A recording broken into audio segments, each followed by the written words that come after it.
The Galactic Council chamber was alive with murmurs, a chorus of different species exchanging hushed words. The vast, domed hall shimmered with artificial starlight, an intentional aesthetic meant to inspire unity. Delegates from 100 worlds gathered here, towering reptilians, gelatinous intellects, multi-limbed strategists, and ethereal beings of light. At the center of the room, a hologram flickered to life, displaying a blue-green planet. Earth. High Chancellor Vorthax, a towering insectoid from the Vrunach Dominion, tapped his claws against the stone podium. His voice, a series of clicks and hums translated into the universal language, echoed across the chamber. "We must put this matter to rest. Humans are an anomaly, a species that stumbled into the stars, wielding crude technology and primitive instincts. They fear war. They cling to peace because they know they cannot survive true conflict." There were nods of agreement from many council members. The Ryzak, a species resembling skeletal canines, barked in amusement. The Zalcor, a race of sentient gas clouds, pulsed in approval. Humans had been a thorn in the side of the Galactic Council ever since they discovered FTL travel. Unlike other species who had petitioned for entry, begging to be part of the interstellar order, humans had been difficult. They rejected regulations, refused to abandon their chaotic ways, and worst of all, they had opinions. Opinions they voiced loudly. Ambassador Elias Carter, humanity's lone representative, sat calmly at his station. He was an older man, sharp-eyed but weary. He had sat through years of these meetings, listening to the same rhetoric. The High Chancellor continued. "Humanity will be warned one final time. They will submit to the Council's governance, or they will be—" A sudden, sharp noise cut through the chamber. A laugh. Carter exhaled, shaking his head. A mistake. He hadn't meant to, but the absurdity of it all had finally broken through his restraint. The room went silent. Hundreds of alien eyes turned toward him. "Do you find this amusing, Ambassador Carter?" Vorthax's mandibles twitched in irritation. Carter straightened. "I just find it funny, Chancellor. You say humans fear war, that we cling to peace because we can't survive it."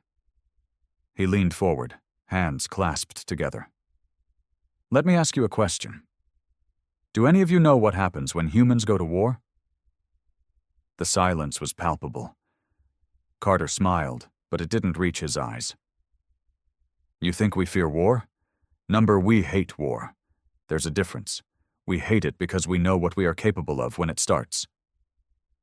Vorthax clicked his mandibles in irritation. "Bluster. Humanity's record shows that your wars are frequent and senseless. Your history is filled with destruction for petty reasons. This only proves your inferiority." Carter shook his head. "You don't get it. Other species go to war for resources, for power, for expansion. But when humans fight, when we truly commit to war, we don't stop until we've turned the enemy to dust. We wage total war, no half measures, no mercy. We adapt, we endure, and we break our enemies in ways they don't even understand until it's too late." A tense silence spread through the chamber. A few members shifted uncomfortably. "Are you threatening us, Ambassador?" Carter exhaled slowly. "No, Chancellor. I'm warning you." A murmur of laughter rippled through the chamber. The Ryzak delegate sneered, a guttural growl escaping its throat. "You speak as if we should fear a backwater race of primitives. You have no fleets, no warships, no armies. Your people have never seen a true intergalactic conflict. What do you have that could possibly make us afraid?" Carter glanced at his datapad. A notification blinked on the screen. They had received the message. It was done. He smiled, this time genuinely. "Oh, I think you'll find out soon enough." Across the vastness of space, the first human warships decloaked above the capital world of the Galactic Council. They had been waiting in the system for days, watching, calculating. And now they were done waiting. The first missiles launched, and the Galactic Council learned the truth about humanity. The first explosion shattered the illusion of peace. The Galactic Council's capital world, Vorlune 5, had never known war. It was the beating heart of the civilized galaxy, a planet where negotiations, diplomacy, and treaties had replaced the crude violence of lesser species. But that changed the moment the first human warheads detonated in orbit. The council chamber trembled. The glow of artificial starlight flickered, replaced by the harsh red glare of emergency alarms. Delegates cried out in alarm as the entire structure rumbled beneath them. High Chancellor Vorthax's mandibles twitched in shock. His compound eyes darted toward the vast holographic display in the center of the chamber. It now showed a terrifying sight. Dozens of human warships emerging from the void, weapons systems active. What is the meaning of this? Ambassador Elias Carter remained seated, calm as ever. His hands were folded neatly on the table, but there was something in his gaze. Something cold and unyielding. You wanted an answer, he said. Now you have it. Another explosion rocked the surface of Vorlune 5. The planetary defense grid had barely activated before human strike teams began systematically dismantling it. Laser turrets went offline. Shield generators exploded in plumes of fire. Humans had studied the Council's security systems, and now, with surgical precision, they were tearing through them. The room descended into chaos. The Ryzak delegate bared his fangs in rage. "This is an act of war! You humans are insane!" Carter chuckled. "We're just efficient." Vorthax slammed a clawed fist against the podium. "This is madness. Humanity has never been a threat to the Council. You lack the military strength to—" The doors of the chamber burst open. Council guards, armed with plasma rifles, stormed in, escorting a new arrival. A figure clad in sleek black armor, the insignia of Earth's Unified Fleet Command displayed proudly on his chest. Admiral Nathaniel Graves. He was an imposing figure, his presence exuding a quiet authority that demanded attention. His uniform was unblemished, his dark eyes calculating. He surveyed the room, then turned toward Carter. "It's done," Graves said. Carter nodded. "Losses?" "Minimal. Defense grid neutralized. The planetary fleet is surrendering." Vorthax's eyes widened in horror. "Impossible!" But the proof was all around them. The trembling of the chamber, the alarms, the smoke rising from the cityscape beyond the great glass windows. Admiral Graves turned toward the council members. His voice was measured, but there was no mistaking the steel behind his words. "We did not come here to negotiate," he said. "For years, the Council has mocked humanity, ignored us, treated us like children at your table.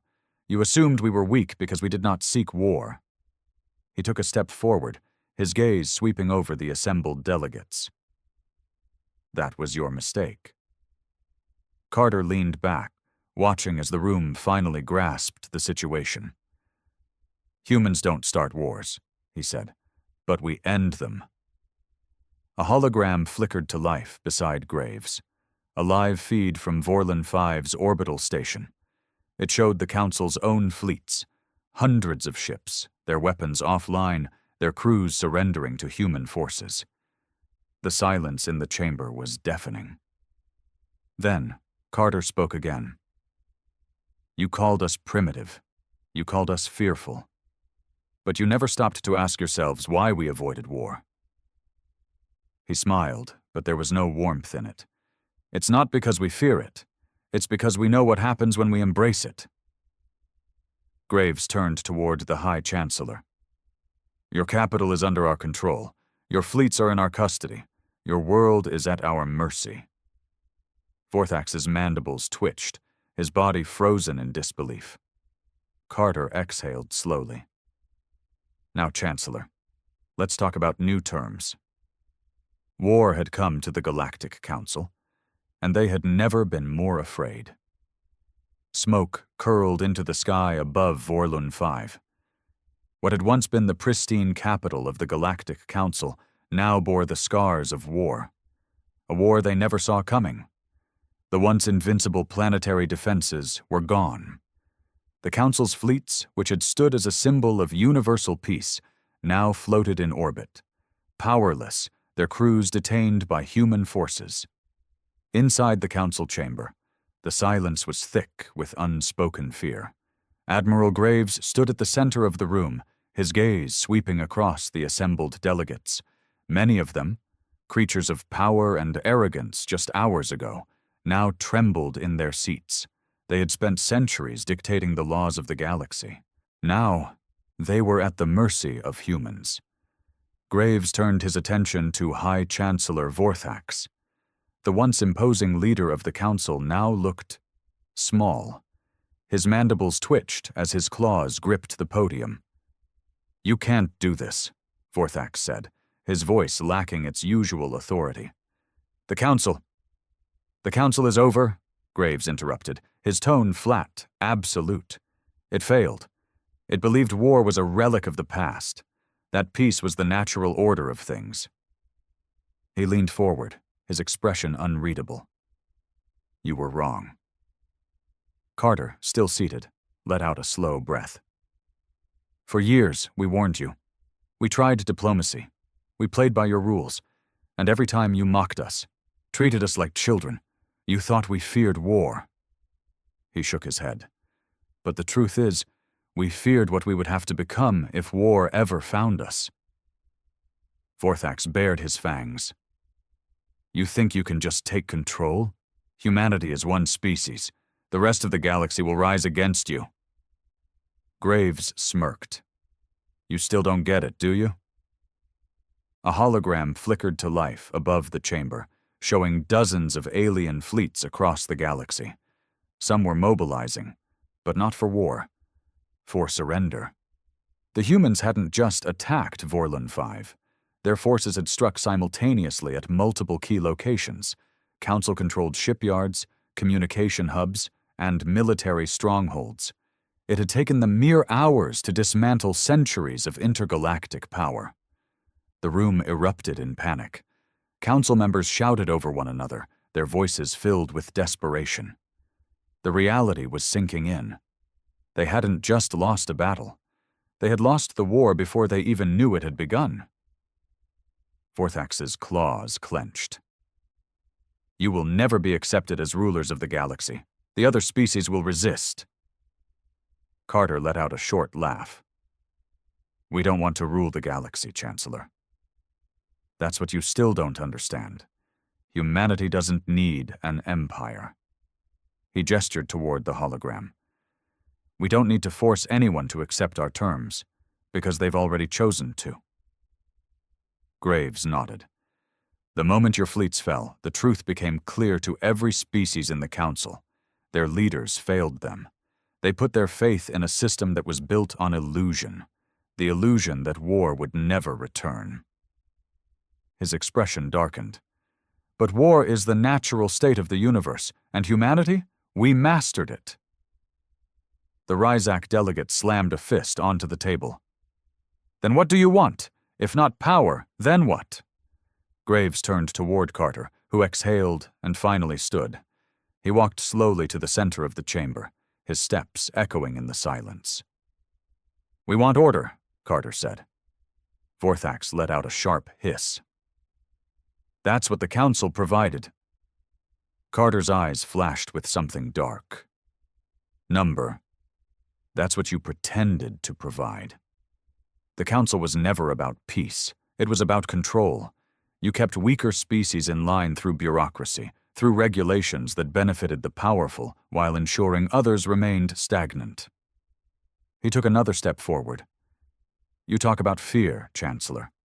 But it was never humans who feared war." His gaze swept across the room. "It was all of you. He gestured toward the shattered world outside. And when you finally poked the sleeping bear, when you finally saw what humanity could do, you realized the truth. A heavy silence settled over the room. Humanity had been underestimated. Now the galaxy would never make that mistake again. Graves turned to Vorthax. His voice was steady, final. The Council is finished. From this moment forward, the galaxy will operate under a new system, one that doesn't ignore reality. He took a step back, crossing his arms. Now, Chancellor, you have two choices. Vorthax swallowed hard. What choices? Carter's smile returned, sharp, merciless. Cooperate, or be an example. The Galactic Council had ruled for centuries. In a single day, it was erased. And the universe finally understood what humans truly were. Not conquerors, not diplomats, not cowards. Humans were survivors, and when pushed, they became something far worse. The weight of humanity's ultimatum hung over the chamber like a storm cloud. No one spoke, no one moved. High Chancellor Vorthax, once the most powerful being in the galaxy, sat frozen. His mandibles twitched, his clawed hands gripping the podium so tightly that cracks formed along its surface. The other delegates, the proud leaders of species that had shaped the universe, avoided his gaze. Because they all knew the truth. The Galactic Council was finished. What would cooperation entail? Vorthax's voice was barely above a whisper. Admiral Graves tilted his head slightly, his expression unreadable. It means humanity will oversee the transition to a new order. The Council's authority is revoked, effective immediately. A murmur of fear spread through the chamber. The Zal Kor delegate, a creature of shifting, luminous gases, pulsed anxiously. And if we refuse? Carter's voice was soft, almost casual. Then you'll learn what happens when humans stop holding back. Vorthax's eyes darted toward the holographic projection. The footage of Vorlon V's orbital fleet still played in real time. His once mighty warships, symbols of the Council's strength, were now lined up, powerless, under the control of humanity's forces. The reality was undeniable. You planned this, Vorthax rasped. His voice was hoarse with disbelief. You set this up for years. Carter finally sighed. Of course we did. A new hologram flickered to life. It was Earth. But not as the Council had ever seen it before. For decades, the Council had believed humans were little more than a minor species. Capable of some advancements, sure, but nothing compared to the great empires of the cosmos. They had seen Earth as a thriving but unremarkable world, an isolated civilization that had just barely scratched the surface of space travel. But that wasn't what the hologram showed now. The projection revealed a network of hidden orbital shipyards, colossal construction facilities that had never been registered with the Council. Dotted along the dark side of the moon, buried under the storms of Jupiter, concealed in the asteroid belt. Dozens, hundreds, thousands, and within those shipyards, fleets, massive black-armored warships, unlike anything the galaxy had ever seen. Some of them dwarfed the Council's largest battleships. Others bristled with weapons that the universe didn't even have classifications for yet. It was not the fleet of a primitive species. It was the fleet of a civilization that had prepared for this moment for a very, very long time. The entire chamber stared in stunned horror. Carter folded his arms.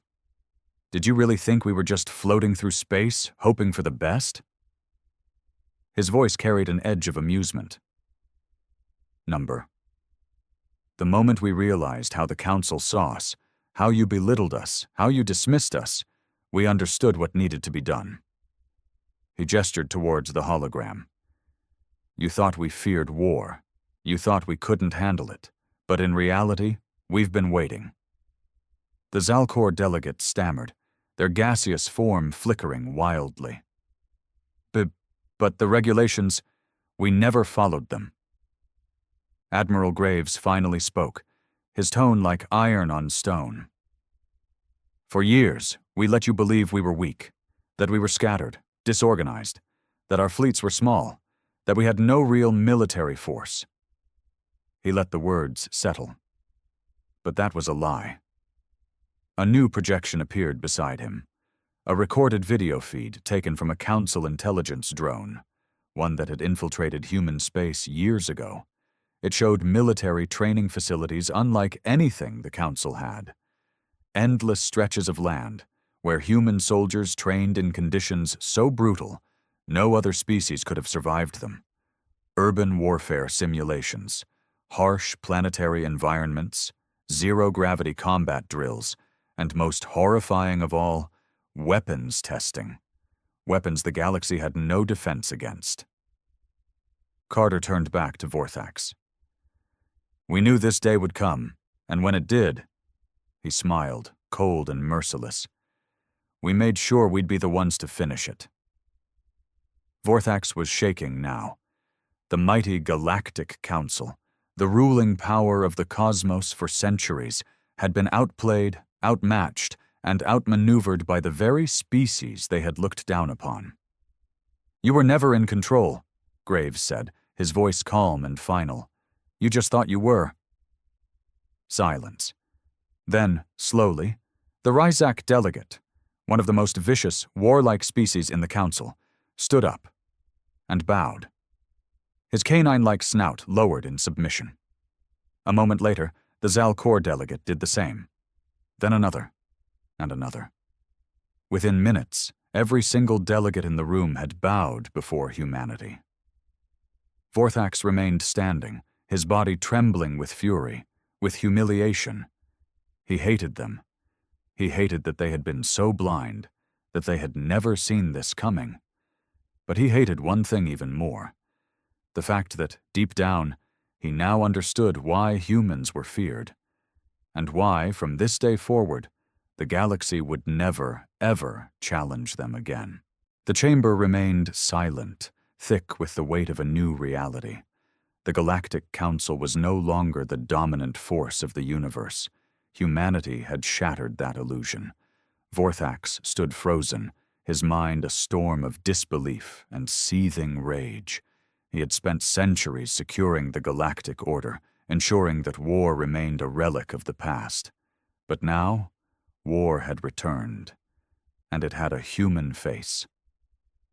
You think you've won, he rasped, his mandibles clicking together as he forced himself to meet Carter's gaze. But you don't understand what you've just done. You may have taken Vorlon 5, but you've made enemies across the entire galaxy. The independent factions, the warlords, the rogue empires, they will never bow to you. Carter exhaled, shaking his head. I keep hearing this same tired argument from you, Chancellor. His voice remained level, but there was something dangerous beneath the surface. And every time, you fail to grasp the situation. He took a step forward. You think we want them to bow? He let the question hang in the air. Number, we want them to fight. A ripple of shock passed through the chamber. The Zalcor delegate shifted uneasily. You want more war? Graves spoke this time. You misunderstand. His voice was calm, deliberate. Humanity doesn't seek war for the sake of conquest, but if war is inevitable, we believe in finishing it completely. He stepped toward the central hologram and gestured, bringing up new data streams, intelligence reports that no one in the chamber should have had access to. The room tensed as the information scrolled across the screen. Every major criminal empire, every hidden warlord faction, every rogue fleet that operated outside the Council's influence. The Council had never been able to stop them. Their influence had ended at the edge of negotiation tables. Humanity, however, they had already tracked them all down. This is impossible, Vorthax muttered. You have intelligence on factions we haven't been able to locate for centuries. Carter smirked. Well, maybe that's because we don't negotiate with them. He flicked his wrist. and a second projection appeared. It showed battle footage, but not from Vorlon 5. Across the galaxy, at this very moment, human strike teams were already hitting key warlord territories. The dreaded Skari pirate lords, neutralized. The infamous Bloodfang marauders, crushed before they even knew what hit them. The ruthless Korth Dominion, a splinter empire that had defied the Council for generations. Their fleet was burning. It had all been happening simultaneously. The Council thought humanity had only attacked them, but humans had waged war on the entire underbelly of the galaxy. At once. Vorthax's legs nearly buckled. How did you coordinate this? Graves tilted his head slightly. You assumed we were just now revealing our strength. But the truth is, we've been working in the shadows for years. You didn't see our ships because they were never in open space. You didn't see our soldiers because they were already behind enemy lines. Carter smiled. You spent decades looking down on us, and we spent decades digging graves for the warlords you were too weak to stop. A new broadcast appeared on the hologram, this one from a live news channel across the galaxy. Species across the cosmos were watching it unfold in real time. They saw the pirate fleets burning. They saw the corrupt warlords dying in sudden coordinated assassinations. They saw the hidden underworld of the galaxy collapsing in mere hours. And they saw who was responsible. The humans. Carter turned back to Vorthax, watching the last remnants of his arrogance crumble. This is what you never understood, Carter said. His voice was almost gentle now, like a teacher explaining something to a slow student. You ruled through bureaucracy, through laws that criminals ignored, through a peace that only worked because no one challenged it. He took a step forward, his gaze locking onto Vorthax's trembling form. But peace isn't given. His voice lowered. Peace is enforced. The chamber was dead silent. The Rizak delegate, who had once mocked humanity, stood slowly. His sharp, wolf-like eyes were filled with something that wasn't fear anymore. It was respect. And then, he spoke. The Council was weak. It failed. He turned toward Carter and Graves. Humanity has proven its strength, and I will stand beside it. Whispers spread through the chamber. One by one, the remaining delegates stood, pledging their allegiance. The Council was dead, and humanity had just reshaped the entire galaxy. Vorthax collapsed into his chair, defeated, broken. He had spent centuries believing humans were inferior. Now he realized the truth. Humanity had never feared war. They had simply been waiting for the rest of the galaxy to catch up. The Galactic Council was dead. Not in name alone, but in purpose, in spirit, in the authority it once wielded over the cosmos. Humanity had smashed it apart in a single, calculated stroke. But taking power was one thing. Holding it? Another entirely. Vorlon 5, once a pristine beacon of diplomacy, was now occupied. The flag of the unified Terran Federation flew over its capital. Human warships hovered in low orbit, keeping watch over the shattered remains of the old order.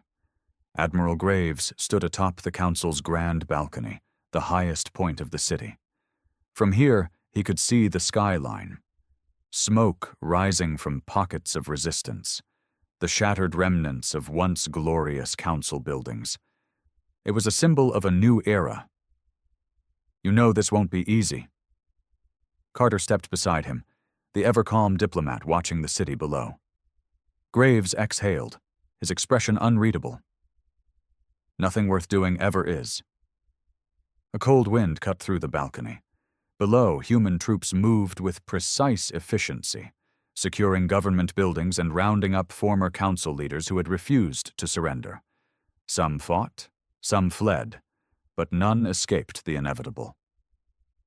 We didn't come here to rule, Carter said after a moment. Graves nodded. No, we didn't. But we also can't just walk away. The moment we do, the galaxy will tear itself apart. That was the reality of it. The Council had held everything together, no matter how flawed it had been.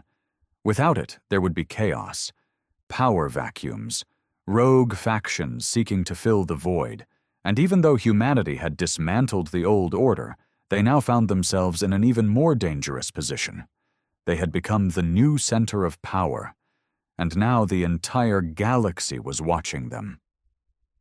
Across the cosmos, the shockwaves of humanity's victory were still unfolding. Some species rejoiced. For the first time in history, the corrupt elite of the Galactic Council had been toppled. Planets that had once been ignored, left to suffer under bureaucracy and indifference, saw hope in humanity's rise. On worlds where the Council had failed to protect its people, there were celebrations in the streets. The old order had been shattered, and many believed that humanity would bring something better. But there were others who saw only terror. The remaining warlords and rogue states didn't celebrate, they panicked. The criminal underworld had thrived under the Council's corruption, and now their empires were collapsing as humans hunted them down one by one. Entire fleets fled into deep space, hoping to escape humanity's wrath. And some, in desperation, began forging new alliances. "They're consolidating," said Colonel Harlow, an intelligence officer who had just arrived from Earth. He stood in the newly established Human Command Center, deep within the Council's former government district. He flicked his wrist, bringing up a holographic display of the galaxy. Red markers blinked across multiple sectors, factions preparing for war. The remnants of the Korth Dominion, the Skari holdouts, and at least 3 independent warlords are forming a coalition, Harlow continued. They're calling themselves the Vanguard Compact. Carter raised an eyebrow. Dramatic. "They're desperate," Graves muttered. "They know they can't fight us alone, so now they're trying to do the one thing criminals have never been good at, unifying." Harlow zoomed in on a sector at the edge of the galaxy. "We intercepted a transmission. The Vanguard Compact has chosen their new stronghold, Kelros 9. Graves studied the display.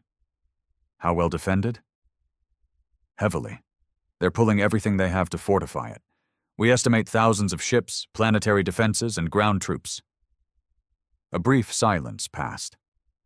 Then Carter sighed. "Do we need to handle them, or do we let them be?" Graves didn't hesitate. "We handle them. Swiftly, brutally, completely." Harlow nodded. "A preemptive strike, then?" Graves folded his arms. "Number not just a strike." His eyes darkened. "An example." Carter exhaled slowly. He knew this was necessary. If they showed any hesitation now, the galaxy would descend into endless war. Humanity had ended the first war. Now they had to prevent the next one. Graves turned toward Harlow. "Mobilize the fleets. Inform the generals. We move on Kelros 9 immediately." Humanity had proven its strength. Now it was time to remind the galaxy why they feared it. The sky above Kelros 9 burned. Humanity had arrived. From the moment the Terran Armada emerged from hyperspace, the battle was inevitable. The Vanguard Compact, desperate and cornered, had thrown everything they had into fortifying this world. Thousands of ships, pirate cruisers, black market dreadnoughts, and stolen Council battleships formed a desperate blockade. They had one chance to hold the line, but against humanity, that chance was an illusion. Admiral Graves stood at the command deck of the UTS Warborn, a dreadnought unlike anything the galaxy had ever seen. Human warships weren't designed for posturing or diplomatic deterrence. They were weapons of annihilation, built for war and nothing else. And now that war had begun. "Status?" Graves asked, his voice calm. A fleet officer turned from his station. "Enemy ships holding formation, sir. Their lead vessels are trying to establish comms." Graves smirked. "Let them talk. It won't matter." The screen flickered to life, revealing a haggard-looking alien warlord, a Korthian, his scaled face twisted in rage. "You madmen don't understand what you've done! You can't wipe us all out!" Graves tilted his head. "We're not wiping you out," he said, his voice cold as steel. "We're correcting a mistake." The Korthian bared his fangs. "If you come for us, humanity will be known as tyrants. Do you want the galaxy to see you as butchers?" Graves let out a slow breath. "The galaxy feared war," he said. "We ended the last one before it could begin." His gaze sharpened. "Now, we're ensuring there won't be another." He turned to his officers. "Fire." The first volley struck like an act of God. Human weapons weren't just stronger, they were smarter. They anticipated the enemy's movements, guided by battlefield AI that outmatched anything the Council had ever conceived. In seconds, the Vanguard Compact's first line of ships vanished, engulfed in nuclear fire, plasma bursts, and kinetic rounds traveling at relativistic speeds. Panic spread through the enemy ranks. They had fortified Kelros 9, thinking it would be a sanctuary. Instead, they had built themselves a tomb. The Terran Armada advanced. On the surface of Kelros 9, alarms screamed as human drop pods rained down from the sky like falling meteors. Inside each pod, elite human shock troopers sat in grim silence. Men and women trained from birth for war. Soldiers who had been forged in environments too brutal for any other species to survive. As their pods slammed into the battlefield, the doors burst open, and the storm began. Humanity had arrived, and there would be no survivors. Carter watched from orbit as the planet below was systematically dismantled. The Vanguard Compact's last stronghold was dying. It had taken less than an hour for the largest criminal empire in the galaxy to fall. He turned to Graves. "The survivors?" Graves didn't blink. "There won't be any." Carter exhaled. He knew it had to be this way. The only way to ensure peace was to leave no one left to challenge it. The war wasn't won in battles. It was won in the fear that followed them. And now the galaxy knew. If you stood against humanity, you didn't just lose. You ceased to exist. Kelros 9 burned for 3 days. When it was over, the last enemies of humanity were gone. The war was over. And the galaxy now belonged to humans. The fires of Kelros 9 had long since died. The war was over. The Vanguard Compact was gone. The last true threats to humanity's rule had been erased from existence. And now, the galaxy held its breath. Vorlon 5, once the capital of the Galactic Council, had become the seat of a new order. The banners of the unified Terran Federation now hung over the great halls where the old rulers once dictated policy. But humanity did not rebuild the Council. They had no interest in another bureaucratic monstrosity filled with corruption, delay, and useless diplomacy. Instead, the galaxy now operated under a new system, one dictated not by endless negotiation, but by order. Human order. Carter stood in the former council chamber, now repurposed into the command center of the Galactic Stabilization Initiative. He wasn't alone. Representatives from dozens of species sat in tense silence. Leaders of planets and civilizations that had once feared humanity, now forced to acknowledge their power. At the center of it all, Admiral Graves sat with his usual unshakable presence. Carter took a breath. Now came the hard part. "You all know why you're here," Carter began. His voice was calm but firm. "The war is over, the Council is gone, and the galaxy must now move forward." A murmur passed through the room. The Zalcor delegate, still shifting anxiously, spoke first. "Under whose rule?" Graves leaned forward. "Ours." The tension thickened. "So humanity truly seeks an empire," growled the Ryzak war chief. "You claim you didn't come to rule, yet here we are." Carter shook his head. "You misunderstand. Humanity doesn't seek dominion. We seek stability. He gestured to the holographic display. It showed the galaxy as it now stood, united under a single military presence, with no factions left to challenge the new status quo. For the first time in history, war had truly ended. For centuries, Carter continued, the Council let chaos fester. They convinced themselves that war was a relic of the past, that diplomacy could solve everything, and in doing so, they let monsters thrive. His gaze swept over the room. Humanity corrected that mistake, and we will ensure that mistake is never made again. The Zalcor delegate hesitated. And what if another warlord rises? Another faction that seeks to break this peace? Graves' expression didn't change. Then we do what humans do best, he said. We end it. Cold silence. They all understood. Humanity wasn't interested in ruling every aspect of the galaxy. They had no interest in controlling every planet, every law, every civilian government. But the moment anyone threatened peace, humanity would return, and they would erase the threat before it had a chance to grow. This was no empire. This was the iron will of a species that had mastered war. Carter glanced at Graves. The mission was complete. The galaxy had feared war for centuries, and now the galaxy feared humanity, not because they sought power, but because they had proven, beyond any doubt, that they were the only ones who truly understood how to wield it. And so, the age of the Terran peace began.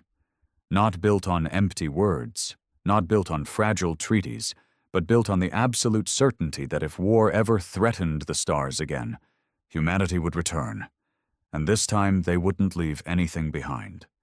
The war had already been raging for over a decade. The Dominion, an empire spanning thousands of star systems, had crushed every species that stood in their way. Their fleets were vast, their technology unmatched, and their warriors relentless. They had conquered entire civilizations without breaking a sweat, their dominance unquestioned. And then, they met humans. To the Dominion, humanity was just another insignificant species, another primitive civilization to be assimilated or eradicated. They attacked Earth with the same cold efficiency that had worked countless times before. Their fleets darkened the skies, their plasma weapons burned entire cities to the ground, and their war machines slaughtered millions. But humanity did not break. Instead, something terrifying happened. Instead of surrendering, humans did what no other species had dared to do. They fought back with everything they had, not just weapons, but with something far more dangerous. Their will, their ingenuity, their sheer, unrelenting refusal to accept defeat. It started with small things. Guerrilla warfare in the ruins of once great cities. Soldiers who refused to die even when their bodies should have given up. Pilots who took on entire squadrons alone and won. Engineers who turned scraps of metal into weapons that shouldn't have worked, but somehow did. The Dominion expected humanity to collapse in months. It had been years now, and instead of dwindling, humanity was becoming stronger. They weren't just resisting, they were adapting, learning, and countering every strategy thrown at them. Aboard the Dominion's command vessel, High Warlord Vec craned his neck toward the massive galactic display, his tendrils twitching in irritation. The latest reports were troubling. Another Dominion supply line had been severed, another warship ambushed and destroyed by what should have been an inferior enemy. He couldn't comprehend it. The humans should have been on their knees by now, begging for mercy. Instead, they were laughing. He had seen the intercepted transmissions. The humans had a phrase, one they repeated in every battle report, every desperate mission, every impossible situation. "I'll handle it." It made no sense. The words were simple, but the tone they were delivered with, cold, confident, almost casual, was unnerving. It didn't matter if a human soldier was outnumbered 100-1, if a colony was on the verge of destruction, if a fleet was facing annihilation. Somewhere, a human would shrug and say those words. "I'll handle it." And somehow they always did. Vec's mandibles clacked together in frustration as he turned to his second-in-command. "What does it mean?" The officer shifted uneasily, his spines pressing flat against his carapace. "It is difficult to explain, High Warlord," Vec growled. "Try." The officer hesitated, then spoke carefully. "Humans have this belief, a confidence that borders on insanity. When they say those words, it means they are about to do something reckless, impossible, and somehow they succeed." Vec exhaled sharply. "Superstition, arrogance, it will not save them." But deep down, he wasn't so sure. Because right now, a single human was about to prove him wrong. Again. On a barren, war-torn moon orbiting the Dominion's key supply world, Captain Dorian Reyes crouched behind a wrecked tank, his rifle held steady as he surveyed the battlefield. The Dominion's forces were swarming the outpost, thousands of them, their insectoid bodies glistening under the red light of the twin suns. His platoon was outnumbered 10-1, their defenses crumbling. His lieutenant glanced at him, eyes filled with uncertainty. "Sir, we need to fall back. There's no way we're holding this position." Dorian exhaled slowly, adjusting his rifle. "Yeah, no." "Sir?" Dorian smirked. "I'll handle it." And that was it. No elaborate plan, no backup, no reinforcements. Just those words. He tapped his comms. "Command, this is Reyes. I need an orbital strike at my position." A brief pause. Then the voice of his commander, General Foster, came through. "You're in the middle of it, Captain. You won't survive." Dorian's grin widened. "Yeah, I know. Send it anyway." Silence. Then a chuckle. "All right, Reyes, you crazy bastard." Above the moon, high in orbit, a human warship adjusted its trajectory. Cannons hummed to life. The Dominion ground forces below detected the energy buildup a second too late, and then the sky came down in fire. The Dominion forces barely had time to scream before the entire battlefield was engulfed in a blinding explosion. The shockwave tore through everything, sending debris flying, bodies disintegrating. At the very center of the blast zone, as dust and smoke settled, a single figure stood, bruised, bleeding, but alive. Dorian Reyes wiped the blood from his forehead, cracked his neck, and picked up his rifle. The outpost was saved. He tapped his comms again. "Told you I'd handle it." And somewhere, on a Dominion command ship, a high warlord felt something he had never felt before. Fear. The Dominion had never known fear. They were the conquerors, the ones who crushed resistance before it could even begin. They had reduced civilizations to dust, shattered empires, and rewritten history in their name. But now, for the first time, fear crept into the edges of their war councils. Reports from the battlefield had become erratic, chaotic, filled with stories that shouldn't have been possible. A single human soldier taking down an entire strike team. A fleet of outdated ships outmaneuvering state-of-the-art Dominion warcraft. An entire outpost held against impossible odds because one human decided it wasn't time to lose yet. And always, always, before the tide turned, the humans would say it. "I'll handle it." High Warlord Vec was done underestimating them. He stood at the command deck of his warship, his eyes fixed on the glowing battlefield reports. The humans were like a virus, spreading their defiance wherever they went. He had to end this war before their madness infected the rest of the galaxy. "Deploy the Titan fleet," Vec ordered, his voice sharp. His second-in-command stiffened. "High Warlord, the Titan fleet has not been fully prepared for—" "Enough!" Vec snapped. His mandibles clicked in agitation. They have survived because we have not given them the full force of the Dominion. No more skirmishes. No more underestimating. We will erase humanity from existence. The Titan fleet was the Dominion's ultimate weapon. Massive warships, each the size of a moon, armed with planet-cracking cannons and near-impenetrable defenses. They had only been deployed once before, against a species that no longer existed. The humans would burn. Dorian Reyes sat in the cockpit of his stolen Dominion fighter, adjusting the controls with one hand and checking his wounds with the other. His ribs ached, his arm was barely functional, and his uniform was torn and covered in dried blood. But he was alive. And in the grand scheme of things, that was enough. He had stolen the fighter in the chaos of the orbital strike, using the confusion to slip past enemy forces.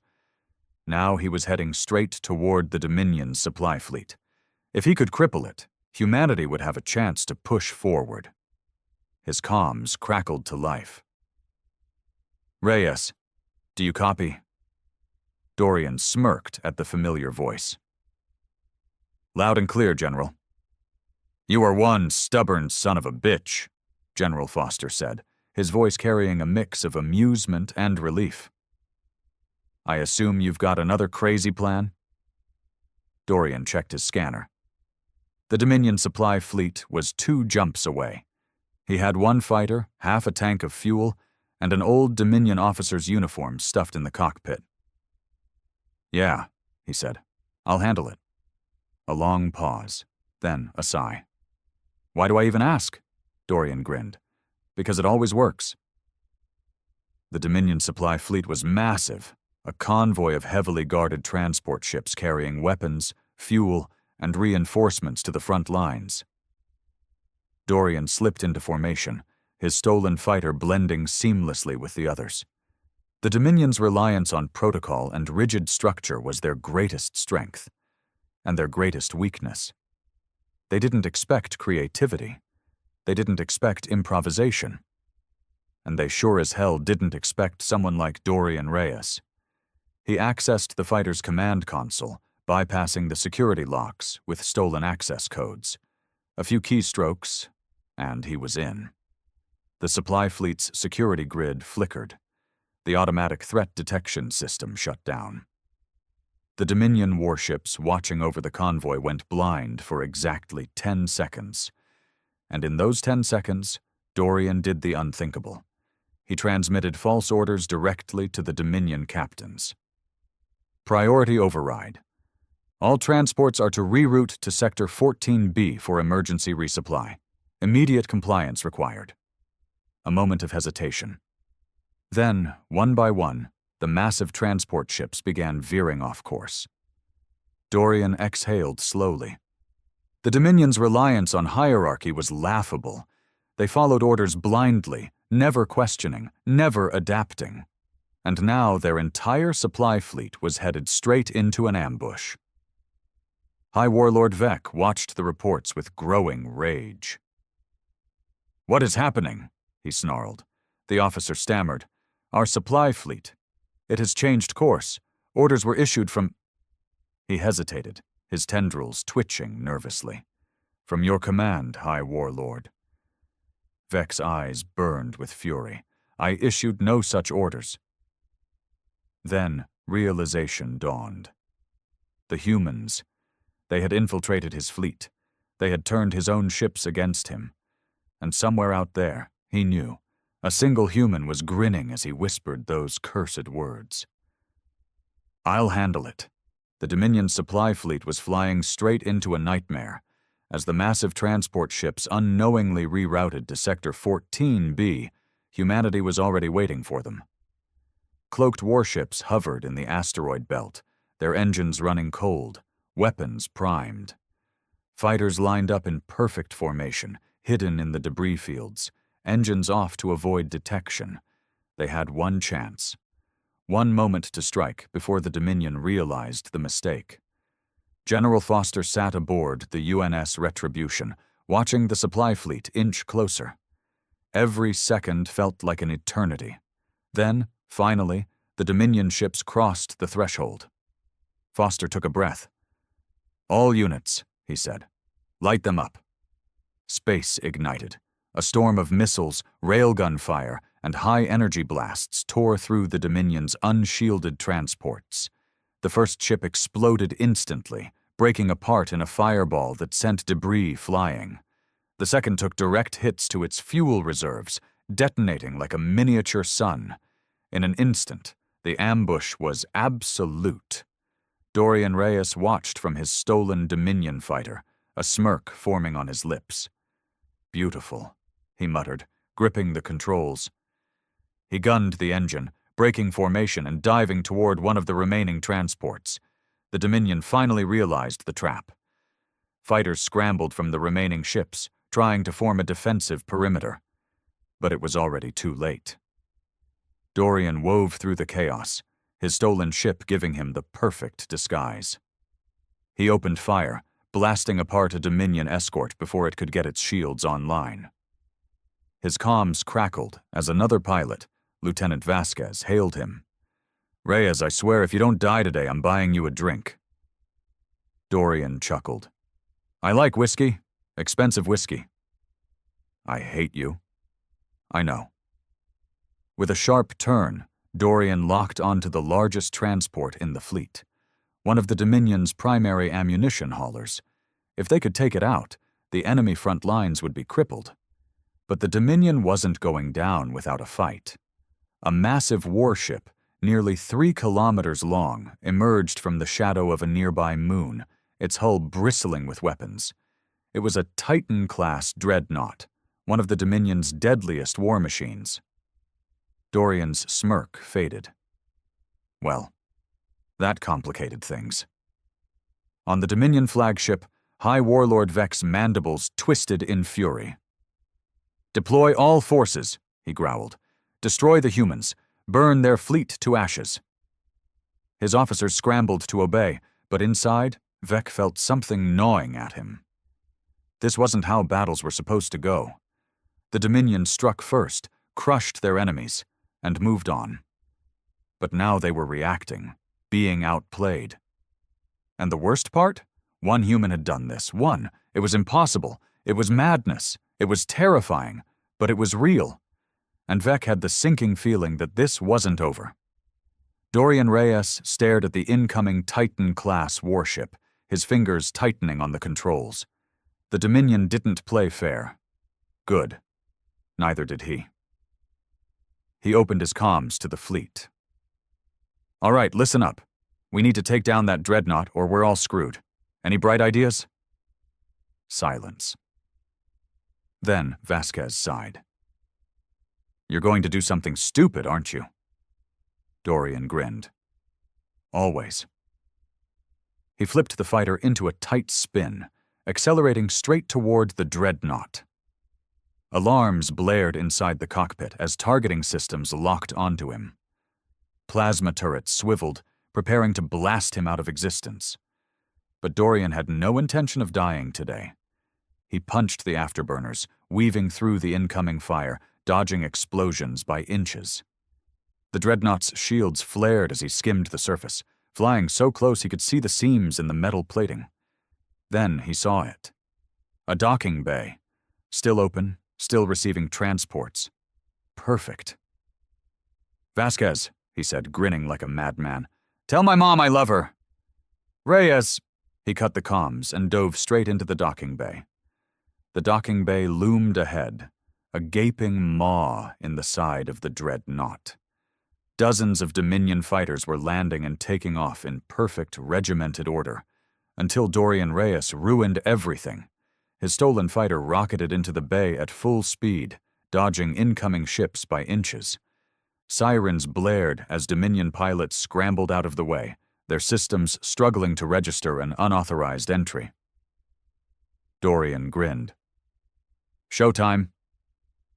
At the last second, he ejected. His seat blasted upward, flipping him through the artificial gravity barrier at the docking bay's entrance. His fighter, however, kept going, straight into a row of parked Dominion ships. The resulting explosion was magnificent. Fire and debris ripped through the bay, engulfing anything that wasn't bolted down. Fighters toppled like dominoes, their fuel reserves igniting. The hangar turned into a battlefield in an instant. Dorian landed hard, rolling across the deck before coming to a stop. His head throbbed, his ribs protested, but he was alive. That was good enough.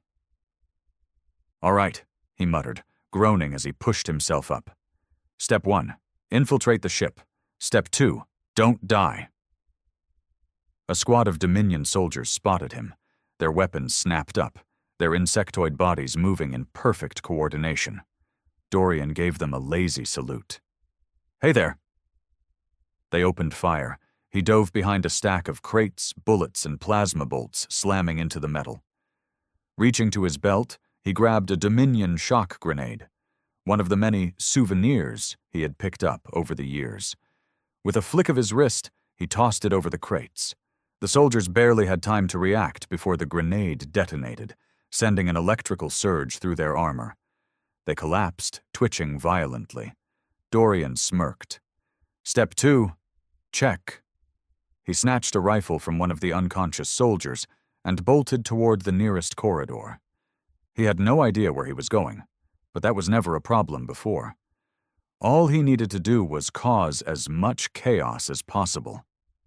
High Warlord Vek was furious. His dreadnought, the pride of the Dominion fleet, was under attack, from the inside. He stormed onto the bridge, his officers scrambling at their stations. "Report," an aide stammered. "Heish, High Warlord, we have an intruder." "I know that already," Vek snapped. His claws dug into the armrest of his throne. "One human should not be able to infiltrate a Titan-class warship." The officer hesitated. "With respect, High Warlord, this is not just any human." Vek's mandibles clicked together in frustration. The name had been circulating in war reports for months.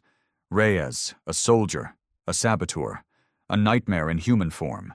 And he was here, on his ship. Vek's claws tightened. "Seal every bulkhead. Deploy security drones. Flood the lower decks with nerve gas. I want that human dead." The officer nodded and relayed the orders. But Vek had a sinking feeling that none of it would work. Because if there was one thing he had learned about humans, it was this. When they said, "I'll handle it," the war was already over. Dorian sprinted down the corridors as sirens blared around him. Doors slammed shut ahead, bulkheads sealing in an attempt to trap him. Too bad for them. He skidded to a stop and grabbed another grenade from his belt, this one a shaped charge. Slapping it onto the door, he took a few steps back and pressed the detonator. The explosion rocked the hallway, and the door crumpled inward. Dorian stepped through the smoke. Another Dominion squad awaited him, weapons ready. He didn't hesitate. Raising his stolen rifle, he opened fire, cutting them down before they could react. He grabbed a Dominion officer by the collar, shoving him against the wall. "Where's the reactor core?" the officer hissed in defiance. Dorian sighed and pulled out another grenade. "Listen, I don't have time for this. You tell me, you live. You don't... well..." He let the grenade roll in his palm. The officer's eyes widened. "Sector 7G, down 2 levels. See? That wasn't so hard." Dorian let him go, then knocked him unconscious with the butt of his rifle. He checked his ammo. Low. Not great, didn't matter. Now he had a target. He was going to blow this ship straight to hell. Dorian Reyes moved fast. The Dominion's warship was an iron fortress, but he had fought inside these things before. The halls were sleek, metallic, and eerily clean. Too clean for a vessel made for war. The Dominion liked order, precision. That was their weakness. Because war wasn't clean. War was chaos. And Dorian? He was chaos. The sirens screamed overhead as he sprinted down the corridor, his boots pounding against the floor. Somewhere above him, Dominion officers were barking orders, trying to lock him down. But they were too slow, too rigid. He had already memorized the layout from a stolen data slate weeks ago. Sector 7G, 2 levels down. Reactor core.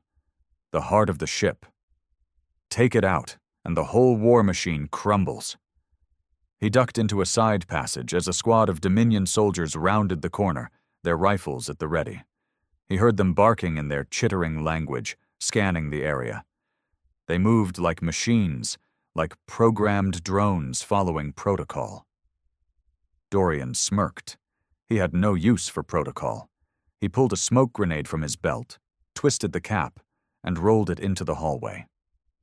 The moment it hissed to life, filling the air with thick gray fog, he moved. Bursting from cover, he fired 3 quick shots, taking down 2 soldiers before they could react. The third turned toward him, but Dorian was already on him, slamming his rifle butt into the Dominion's face. The alien crumpled. Dorian stepped over the bodies and kept moving. High Warlord Vec watched the carnage unfold from the security monitors. He had expected a tactical strike, a precision attack from an organized human unit. Instead, he was watching a single human tear through his warship like a virus. Vec's claws dug into the armrest of his throne. "How is he still alive?" An officer hesitated. "We flooded the lower decks with nerve gas, but..." "But what?" Vec snarled. The officer gulped. "The human set fire to it." Vec's mandibles twitched. "He what?" The officer replayed the footage, grainy, chaotic. The human had ruptured a fuel line and ignited it, burning away the toxic gas before it could kill him. It was reckless. It was absurd. It had worked. Vec exhaled slowly, fury bubbling inside him. "This is not a soldier," he muttered. "This is something else. A predator. A monster. A human." Dorian Reyes reached the reactor core. The door was massive, thick enough to withstand a direct missile strike. Dominion engineers weren't stupid. They knew this was their most vital system. But Dorian had learned one thing about Dominion tech. It was too perfect, and perfect things had cracks. He knelt beside the door's control panel, prying it open with his knife. Inside, glowing blue circuitry pulsed in delicate patterns. Dominion technology was miles ahead of human tech, but it was also predictable. Dorian yanked out a handful of wires. The door shuddered. He yanked out another. The metal hissed as emergency mechanisms engaged, struggling to stay online. Sparks rained from the panel. Then, with a heavy groan, the door unlocked. Dorian grinned. They always over-engineer things. He stepped inside. The reactor chamber was vast, filled with glowing energy conduits and thick coolant pipes. The Dominion relied on plasma cores, stable, powerful but dangerously volatile when tampered with. Dorian had no intention of tampering. He was here to destroy. He pulled 3 explosive charges from his belt, setting them against the main reactor housing. The Dominion built their cores with redundancy, but nothing survived 3 synchronized blasts at point-blank range. As he armed the detonators, his comm crackled. "Reyes," Vasquez's voice came through, tense. "You might want to hurry. The Dominion just scrambled their entire fleet. They know you're there." Dorian smirked. "Took 'em long enough?" "Evac's in 2 minutes. You make it or you don't." Dorian took one last look at the explosives. All set. He pressed the detonator, locking in a 3-minute countdown. Then, he ran. Vec's mandibles twitched as alarms blared through the ship. "Warning," the automated Dominion voice droned. "Reactor overload in 2 minutes, 50 seconds. Vec rose from his throne. "Get me a status update now." A trembling officer checked the readings. "The human," he set charges on the reactor. Vec's vision darkened with rage.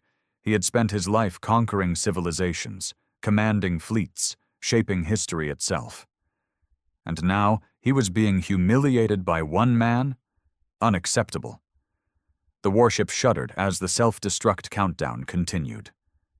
2 minutes left. Vec clenched his fists. "Kill him." Dorian Reyes was running out of time. His stolen rifle was empty. His body ached. His lungs burned. And Dominion soldiers were everywhere. He sprinted through the halls, dodging gunfire as bullets and plasma bolts tore through the walls behind him. He dove into a side corridor, barely avoiding an explosion. His comm crackled again. 1 minute left, Reyes. Where the hell are you? Dorian gritted his teeth. He needed a way out. Now then, he saw it. A docking bay. A fighter. Still running, Dorian yanked a Dominion officer's pistol from a fallen soldier and fired at the fuel lines above the bay. Flames erupted, causing chaos as Dominion engineers scrambled for safety. Dorian seized the moment, sprinting toward the nearest fighter, a sleek, black Dominion interceptor. He vaulted into the cockpit. The controls were alien, unreadable, but he didn't need to understand them. He just needed one button. His fingers found the ignition switch. The engine roared to life. Dominion guards rushed forward, weapons raised, too late. Dorian slammed the thrusters. The fighter launched out of the bay into open space. Behind him, the dreadnought trembled. The reactor hit critical mass. And then, a firestorm erupted. The warship detonated, a blinding explosion consuming everything. The shockwave rocked Dorian's fighter as he gripped the controls, teeth bared. He barely managed to stabilize. His comm crackled. Vasquez's voice. "Oh, Reyes, did you make it?" Dorian exhaled, grinning. "Yeah." He glanced at the inferno behind him. "I handled it." The Dominion's greatest warship was gone. What had once been a symbol of their unstoppable conquest was now nothing but scattered debris drifting through space. Flames still licked the shattered remains, and emergency distress beacons flickered weakly, their signals lost in the silence of the void. Dorian Reyes adjusted the controls of his stolen fighter, angling toward the rendezvous point where the human fleet was waiting. His body ached from the relentless sprint through the Dominion's war machine, his mind still running on pure adrenaline. But he had done it. One man, one mission, and a Titan-class dreadnought was nothing but space dust. His comm crackled again, and Vasquez's voice came through. "All right, Reyes, I'm officially out of words. You're either the luckiest bastard alive or just too damn stubborn to die." Dorian smirked, tilting his fighter slightly so he could get a better look at the wreckage behind him. "Maybe both." "Fleet's on standby," Vasquez continued. "The moment that dreadnought went up, the Dominion fleet started pulling back. I think we just bought ourselves a hell of an advantage." Dorian knew what that meant. Fear. The Dominion had never feared anything before. They had marched across the stars, conquering species with cold, calculated precision. But now, they had seen something they didn't understand. A human. Alone. And he had torn them apart.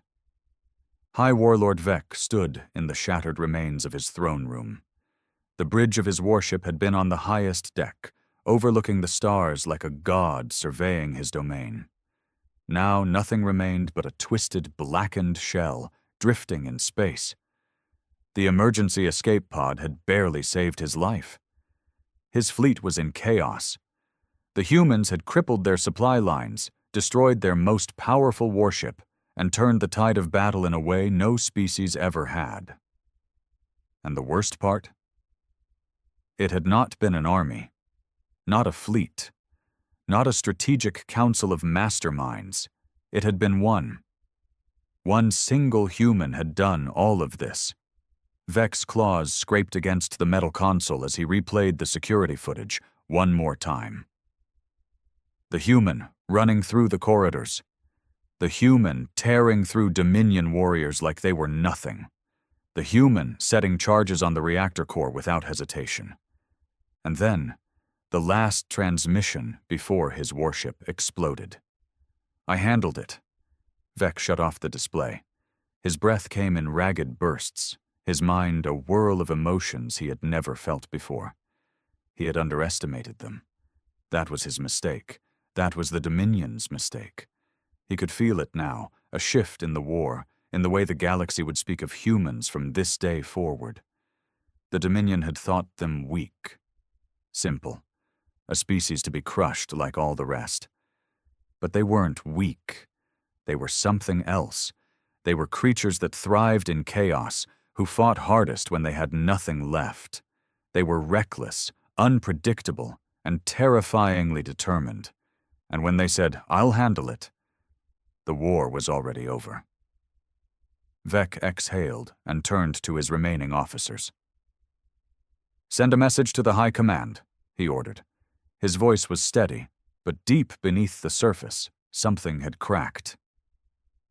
"Tell them, we may have made a mistake." Back at the human fleet, Dorian Reyes touched down on the main carrier, the UNS Retribution. The hangar was already buzzing with activity. Engineers scrambling to repair damaged fighters, medics rushing to assist the wounded. The air was thick with sweat, blood, and the undeniable energy of victory.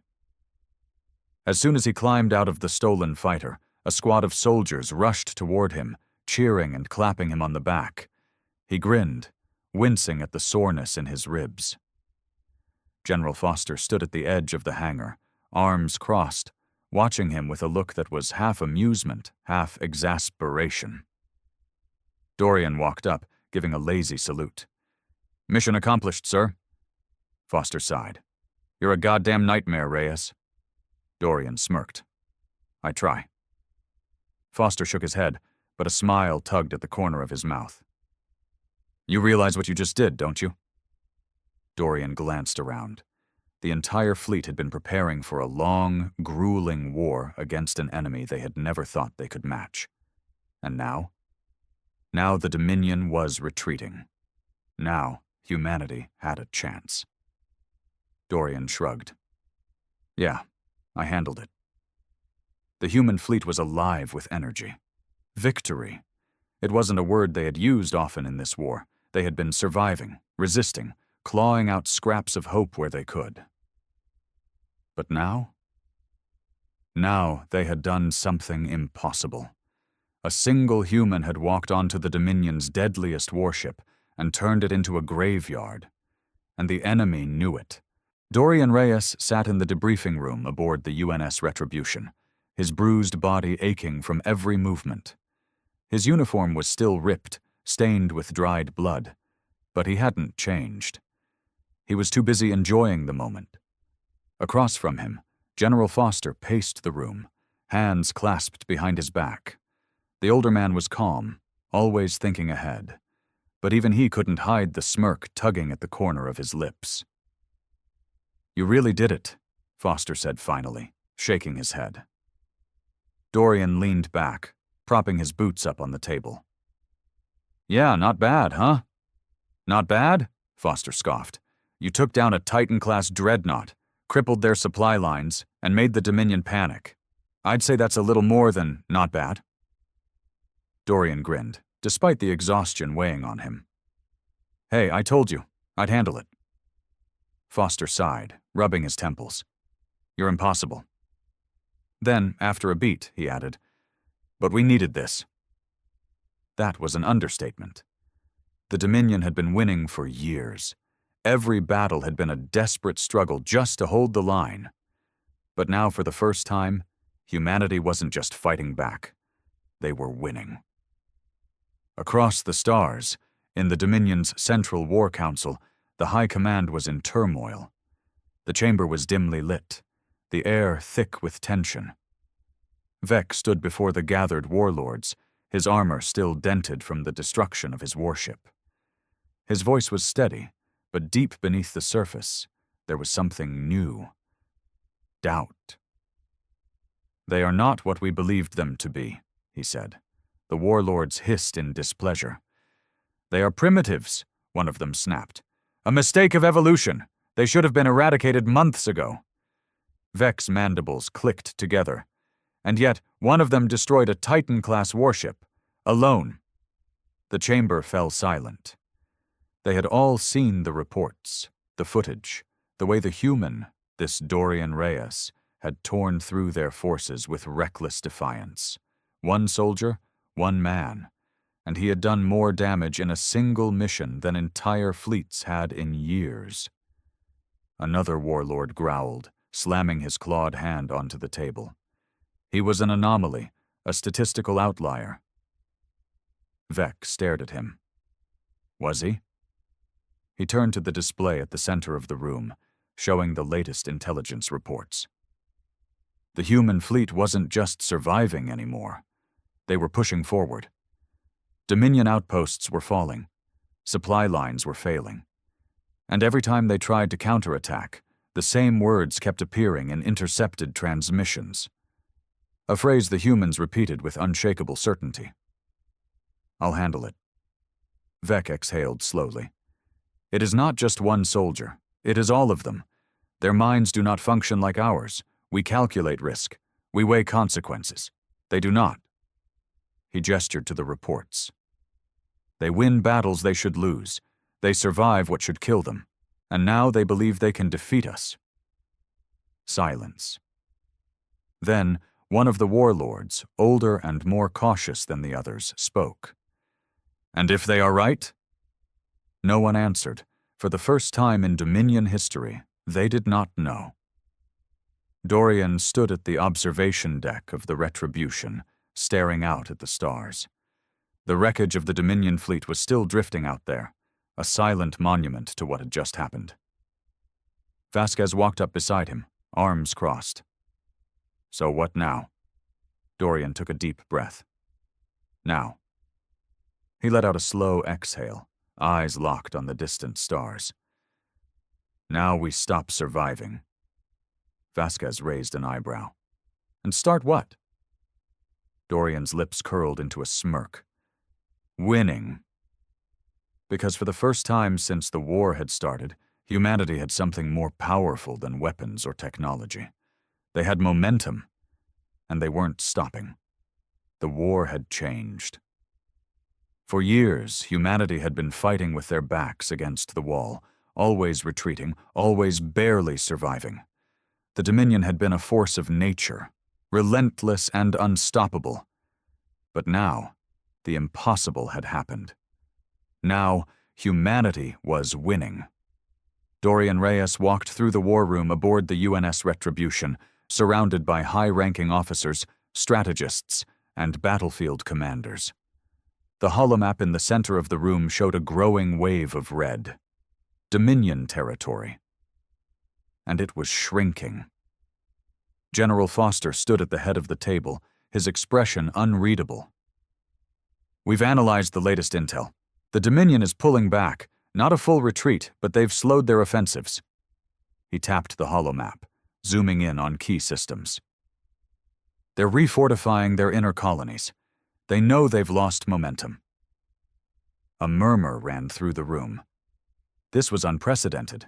The Dominion had never slowed down for anyone. Foster turned to Dorian. You started this, Reyes. So tell me, what's our next move?